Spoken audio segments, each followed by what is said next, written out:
It's definitely not Morbin time for this box office bomb. This is why Morbius won't be reaching cult status anytime soon. In July of 2022, Daniel Espinosa's film Morbius was re-released in theaters to utter indifference. When the film was first released in early April of 2022, it was met with critical dismissal and relatively modest numbers, and it didn't take the irony mongers very long to begin sarcastically overpraising the film. The phrase "it's Morbin time" began to enter the temporary lexicon, even to the point that star Jared Leto playfully shared a video of himself reading a fake script with that very title. Living by the adage that there is no such thing as bad press, Sony Pictures leaned into the ironic non-affection social media was heaping onto Morbius and decided to put the film back into theaters, with the hope that all those ironic internet fans would buy tickets. The film's secondary flop was proof that, despite the overwhelming chatter about it, Morbius was not the ironic cult film that studio heads might have hoped it would be. Audiences were in no mood to re-watch the living vampire, even if it was to mock him. Yeah, you look downright robust. Well, I have good days and bad. Pilates helps.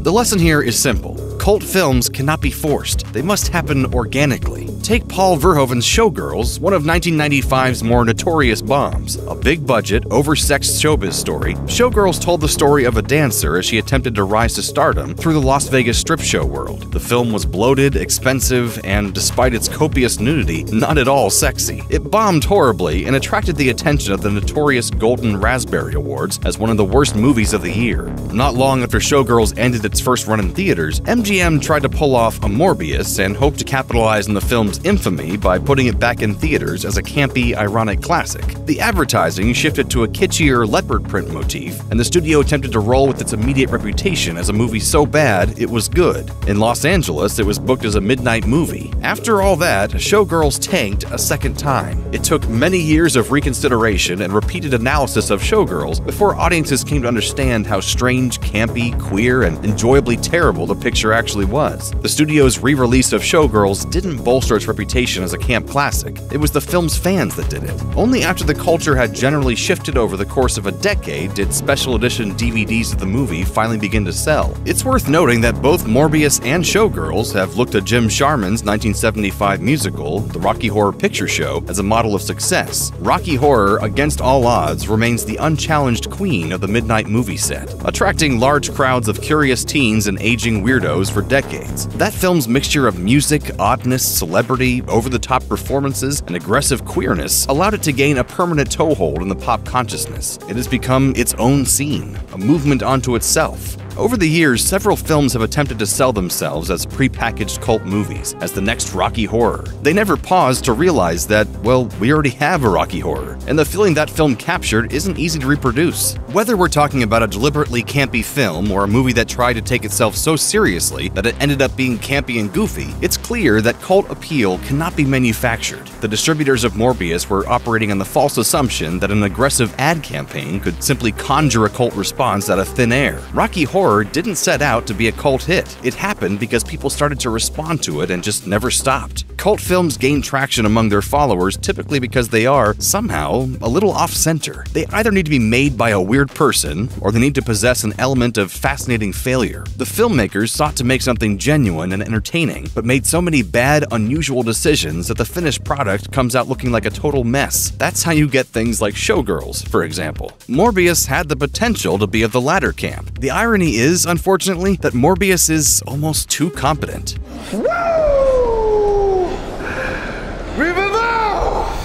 It's easy to wrap your head around a mad scientist who turns himself into a half-vampire bat monster, even within the context of a superhero universe. And while there are some truly weird things in Morbius, there's nothing so odd that it lands in midnight movie territory. The bottom line is that re-releases don't make a cult movie, so no matter how many theaters Morbius ultimately plays in, it'll be up to fans to decide if the film has any cult appeal. If the cult audience is there, it will come. If it isn't, then Morbin time is at an end.